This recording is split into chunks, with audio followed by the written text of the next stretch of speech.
maybe 2008. For gold in 2007, 2008. I don't think it was Congo either, so maybe you should check your facts. You bought from Uganda, that it been by the monitoring group for Congo wrote that you bought from Uganda, that bought from Congo, and that you knew. It's always tricky. I think the supply chain for gold is become clearer and clearer, I think, over the years. Emirates Gold says that it is now one of the good guys in Dubai. And it's not true. That is propaganda which Museveni made. I've seen the photos of people with no names. Yes. That is propaganda which Museveni made. Let me tell you clear. That thing was happening in Uganda. Museveni went in the village and he cut the ear of the people, telling to the people that thing was done by LRA, which is not true. I cannot cut the ear of my brother. I cannot kill the eye of my brother. I cannot kill my brother. That is not true. I'm a military position who is fighting in Uganda. I'm a freedom fighter who is fighting for freedom in Uganda. But I'm not a terrorist. I spent 5 years in that army. I could never eat in a hotel. I could never attend a function and take a soda because I feared poison. MPs don't eat in their canteen. No. People don't drink water, even when they go to these big men's functions. Everybody carries his small water in his jacket. This is the country we are living in. Ask your ministers when they are called for state, for cabinet meeting. And you come and you tell us everything is okay. It is okay. It is okay. When a member of the high command, when we are going to meet everybody, packs a chapati in the pocket.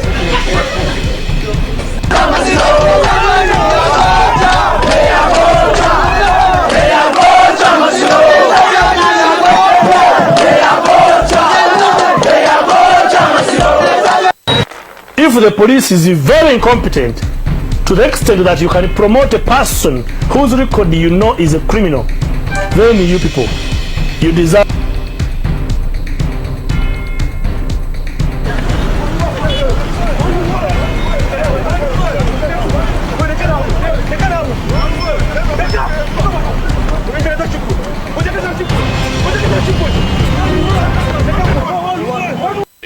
Yeah, I understand. Film is acted, movies are acted, but now we are talking about the reality, what is happening on the ground.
Yes, right. Pato Uganda omuntu wa wansi nate mbalamusizaako baganda bange mwenna temuwangalya bituma ebyenjawulo gigenda gitya gye mutuusaako engalo akawungezi ka leero essaawa ziri 2 muyisemu obudakiika butono nnyo ennaku z'omwezi ziri mu 6 omwezi guno ogw'omunaana omwaka 2024 nate gigenda kitya gye mutuusaako engalo akawungezi ka leero.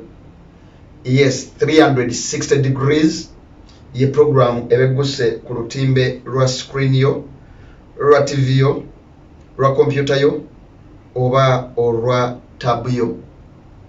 Bagamba ki baganda bange mwenna abali mu kibuga Kampala, abali mu Central Uganda, abali mu Eastern Uganda, baganda bange abasoga, abadama, abali e Buddaka, abagwere, abagisu, mulembe yes abali bitundu bye Teso mwenna kusina baganda bange mwenna bali mu bitundu awo bya Western Uganda bali Masaka bali Rwenzururu abantu abali mu bitundu bye Rwenzururu eyo Obwakabaka bwe Rwenzururu n'abantu abali mu bitundu bye Kasese program eno ebera program yammwe nnyo kubanga affairs ezisinga obungi naddala ezikwatagana mu bitundu bye Kongo awo zikwatagana nnyo ku bulamu bwammwe abo bawanga mu bitundu bye Kasese kosa ne Bwakabaka bwa Rwenzururu awo mu bitundu bya Western Uganda oba ebugwanjuba bwa Uganda olwokubanga nti ensonga nyingi ezetololerawo when it comes to regional matters kosa ne tabayisirwa okuzanya omuzannyo gwaze azanyira ebbanga lino lyonna Uganda once again omuntu wa wansi oluusi atera okubulira byotayagala amatuugo byegatagala kuwulira naye nga nabagamba njasigala mbyogera not to appease anyone but what I think is the truth and what I think is the reality chenjo kustikingako ate tulabenga tugusa ensonga eno kosa nokwata lutabayisirwa ne bafere banne ne babbi banne tubafumule mu ggwanga Uganda twagezeza ko sorting ekintu kya sound kansubire terina mutawana eri very clear era muntegeza nti eri very clear then nange nja kuba ntandika ate okubanga mbayisamu eggali balamusizaako mwenna abali mu Middle East baganda bange abakola obutaweera okulabanga mubezawo obulamu baganda bafa bali mu bitundu bye Dubai awo muganda wange Karim Semulema yes ensongo zikwasaganyaawo yes muganda wange Dogo Billy awo mu bitundu bye Kuwait awo baganda bange bali ekata mwenna yes muganda wange Amuza wayanjudde ku weekend omwana kukunodde Masaka eyo yes baganda bange mwenna bali ekata abali Saudi Arabia yes Middle East at large mwenda tubalamusizaako waliwo abali Iraq waliwo abali Iran waliwo n'abali Israel yes mu bitundu awo ebyentala Afghanistan Yemen kosera baganda bange mwenda abali ku Asia abali South Korea abali China abali mu bitundu ebyenjawulo mwenna yes tubalamusizaako okosana okubebaza gyonna gye mutuusaako engalo yes kosera baganda bange bali mu Europe baganda bange bali mu America Southern America Canada yona bitundu ebyenjawulo abali Barbados mu bizinga byeyo wansi abali Mexico abali Colombia yes program eno tuba tetudduka nnyo wakubiriro twala mu saketi yawo eno nabagamba kapesi kabaka wansi nnyo era oliwadde okufuna ku lwendo lw'otuzaawo oba kacyayi k'olweggulo abali mu bitundu essawanga za lweggulo then osobola okufunamu kutuzina abaweeta ku Segamwenge osobola okufunamu olwenda olutonotono luba lukukkirizisa okuwulira bye twogera that ate togenda nnyo yes nobanga osensuka oba n'okumanya biki ebigenda mu maaso kosana otabayisira omuzannyo gwazannya naddala mu region eno eya East Africa baganda bange mwenna wetukwasaganya ensonga eno eya struggle kosana okulwana okukyusa eggwanga Uganda I can assure you kagutonye kagwake lutabayisirwa ne babbi banne ne baffere banne bajja tuuka bagende that is the truth bidosagana kusafuwaza sana ku exciting na baga so excitement at a certain time uti Museveni ne babbi banne Museveni ne baffere banne Museveni ne bayaye banne Museveni ne bakali butemu banne group eno gyetero kuyita Inner Circle family ye okuli Kaine Rubina okuli Samu Kuteesa okuli Dana Twine okuli Pasili Girimana kosana akakundi akatona waka kwamba eggwanga Uganda bana basigadde bana abasinga bakifufu bali atabalina mulamwa saake eyo eyakwata ne wambo obuyinza bwa Uganda ne butujja mikono gyaffe bana Uganda tujja tuuka tugifumule mu ggwanga Uganda that one I can assure you kyensaba nti ffenna tutuuke mu biseera ebyo nga tuli balamu tulabe engeri Museveni gye bagenda okumunyalisaamu irrespective of who will spearhead this campaign anatuusaawo nabagamba aftermath post Museveni era tujja kumanya engeri gye tudiiringa naye ekisooka obukulu tukwate system yetu gya uprooting then eggwanga Uganda tulize ku luguudo nabagamba wagendera tugenda kuzimba buzimbi bupya ng'ennyumba weetandika ku musingi ne Museveni atumaze omufumuula ate Uganda tujja kuba tunagizimba buzimbi bupya ekyo oba oyagala oba toyagala kati nokkalira kwataka screen kaawo oba ka share button o sharinge kubanga ebintu bino ebisinga obungi tojja bifuna ku media za Uganda da ministry media okuli empapula z'amawulire okuli TV station ne radio station because Museveni nga amaze capturinga state institutions ate yagenda ne ku institutions zino zonna esigadde nezi private nazo nazikapchalinga. So at the end of that day zina kuservinga interests ze ng'omuntu. Ate n'ekirala mukitegere nti emikutu gy'amawulire mu Uganda ebitundu ndowooza 9 ku buli 100 gyonna basajja bana bali mu state bebaji owning oba abantu abasinga balina akakwate ku government ya Museveni bebajiri mu mitambo. Era bonna bw'ojjosanga voice of Nakaseke, voice of whatever buli mu Eastern Uganda, buli mu Western Uganda ojjasanga bwa RDC, bwa MP, bwa DPC kanosanga nezili mu kibuga Kampala esinga obungi naye yandibadde nge operating independently ebeina okukusiriza government such that bagitera yakabega kosana edimu okubanga gifuna tax exemption oba okubanga tisasula musolo. So at the end of that day wabaawo conflict of interest in one or the other okuservinga public okuservinga bakama baabwe. So at the end of that day jiba jirina okuba tegijja kuwa bintu oba mawulire gali credible. So tugezaako kufuna akaganya kutulinawo okubanga tuyisawo ebintu bino. So jja kunyaba buyambi okwata ka share button then tubenga tuseka 360 degrees kansoke n'akalango kano then ate tubenga tutambula. So abaganda bange mwenna mbatenga bagamba nti abaina omukutu gwa Telegram, yes, genda ku mukutu gwa Telegram osachinge otekemu 360 degrees, yes, nga ojira ku screen yo.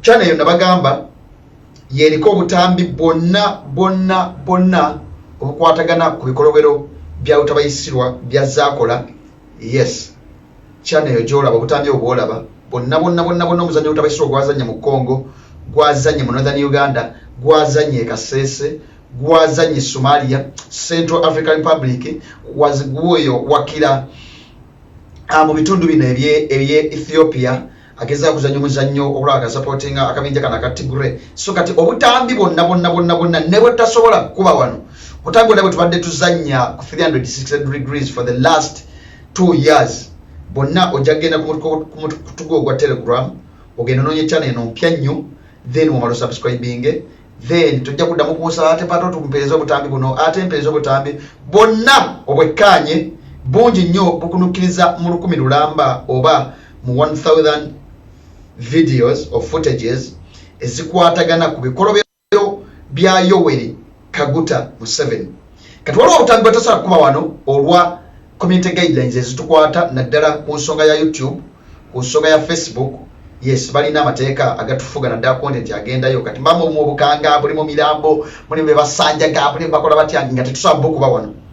Era baganda bange naba streaming ku YouTube video eno ey'olwomukaaga bagivaako abasinga obungi olw'okubanga nti nabaganda tujja kudda kulya kunoonya ssente na bitimbu tukola kutya tujja kuwa abantu kubaweereza. So kati obutambi omu oba mubambi buba bujja ku affectinga channel zaabwe naye kati oba oyagala okumanya okuwekkaanya genda bugenzi ku mukutu guno gweteekamu mu Telegram alina Telegram channel osachinge 360 degrees tugezaako profiling ebikolo bya tabayisirwa byazze akola okumala emyaka 40. So bonna bulaba tuplaying ano bonna bulaba tuplaying for the last 2 years. Ekirungi kya Telegram teninga WhatsApp osobola okuddayo retrievinga onawo ojoiningira oba osangayo footage ono omukadde eno okuva yateekebwayo. So ojja kuba okyenyigiramu nnyo genda bugenzi ku Telegram channel noonya 360 degrees ate obenga wekkaanya obutambi buno bonna nga obulaba bonna bungi ojja kuba osobola okubufuna nga osobola nodde bunoodloadinga nosobola obusharinga bwagala oteeka mu geralayo oba abo bonna abadiringa abagezaako otegeeza okola petition ez'enjawulo. Yes, channel nebeesa okuyambako ogezaako okusiivinga oba okukuŋŋuuta nojjamu footage oyo ayinza okuyambako n'okutegeeza bwe mutegeeza ebikolo byayo tabayisirwa naye nga balowooza tulimba. Abaganda baffe abali mu kufiira mu Somalia, abaganda baffe abali mu kufiira mu ggwanga lya Congo kwassa n'omuzannyo UPDF gweri mu kuzannya mu ggwanga erya Congo. So oyitayoko ku mukutu ogwo gwa Telegram n'ofuna obutambi buno bwonna bujuvu bwabo nga obulaba ojja kusobola obwaccessinga kusobola obudownloadinga ate obusharinge abantu abo abagala okutegeera ebikolobero bino nga obiraba ebikolebwa gavumenti ya Yoweri Kaguta Museveni. Ejjogo lyebakoze ku bannayuganda, ejjogo lyebakoze ku baganda baffe abali mu ggwanga lya Congo, ejjogo lyebakoze ku bantu abali mu bitundu ebyenjawulo. So bwatyo Pato Yuji omuntu wa wansi ng'agezaako okuba nga akulambululira ebigenda mu maaso mu ggwanga lya Congo era nga ye agamba nti ebintu bino birimu abasajja ababiri bano owa wano Uganda nti nga kwotadde n'owe Rwanda nti be batadde eggwanga lya Congo ku nninga era ye akugamba nti bingi nnyo byasobola okubanga oba oliawo akuleetera otegeere nti naye nga womanyi nti pages zino zibaako guidelines YouTube zibaako guidelines nti ebintu ebimu kati basobola kubanga abireeta n'abyexposinga ne mutegeera nti naye ye ajja kusigala nga abaleetera amawulire gonna agakwata ku ebyo ebigenda mu maaso mu ggwanga lya Congo. Mutegeere abantu bammwe oba oliawo bemwesiga ennyo tumanye nti be bali emabega oba oliawo w'okuba nga baleetawo obutali butebenkevu mu mawanga gamu. Tuli ku Legit TV 256 tuweerabira kubanga osubscribinga, ringing that notification bell, sharing, liking, saako n'okubanga oleka comment yo. Ebisigadde butereevu amawulire nja kubanga ngakuwa era nja kubanga ngakutuusaako. Sigala naffe tovaawo.